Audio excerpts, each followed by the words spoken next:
So I want to make a little series about my server/home networking stuff. So guess what, today I'm showing you exactly that. But notice, it's just the stuff I use for my personal things, what means if I host a website or something, it's on another server. And I'm planning to upgrade it, that's why I call this a series. So to start this off, that's my home networking section.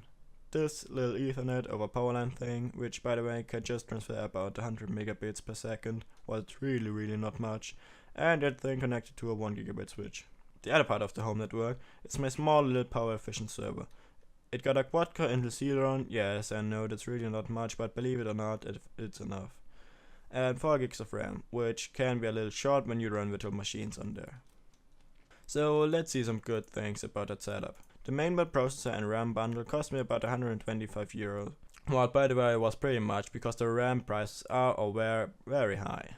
So 125 bucks are a realistic price for that setup, and you will not have to search a long time to find such a bundle for that price. In the bundle was the ASRock Q1900M motherboard, the Intel Celeron chip, which was sorted onto the board, and 4 gigs of DDR3 RAM, which can be upgraded, because they can't be started on there, can they? On top of that, I bought the cheapest power supply I found for 22 euros and also the cheapest case I could find, which was 25 euros. I bought no hard drive because I had one lying around, but if you need one I would suggest you buying a 120 gig SSD for about 25 to 30 euros, which results in a total cost of 200 euros, with the SSD included. This was the raw setup. So now I needed an operating system, in my case the free trial of Windows Server 2012 R2, and I actually bought a second Ethernet card for about 3 euros with free shipping on eBay. In my case the Homeserver should be my NAS, Active Directory, VPN, FTP and Hyper-V server.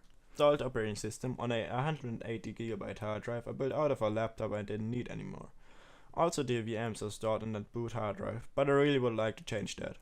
For the NAS I got a 1TB 2.5 inch hard drive and a 1TB USB 3.0 hard drive, which I used because I do not have any SATA ports left. That's why you're going to want a RAID card if you want to use that mainboard as a NAS server, cause 2 SATA ports are just not enough for that use case. But what's about the VMs I'm running? For that I got the second Ethernet card because I wanted to have my NAS and virtual machine traffic splitted. And that worked out really well, but I don't really need it at the time because due to my slow network connection with Ethernet over the power line, I can't really profit of this right now. But imagine having for example a little backup while the other Ethernet card is connected to the faster network. It can be more useful in the future, but right now I'm just using it for the VM traffic.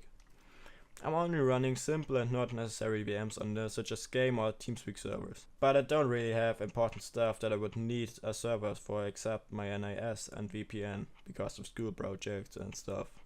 I can access them from school PCs without carrying around a USB stick with me. That's an advantage. But I don't run a server for the VMs, because I got other more powerful servers which have ESXi installed and are meant to only run VMs.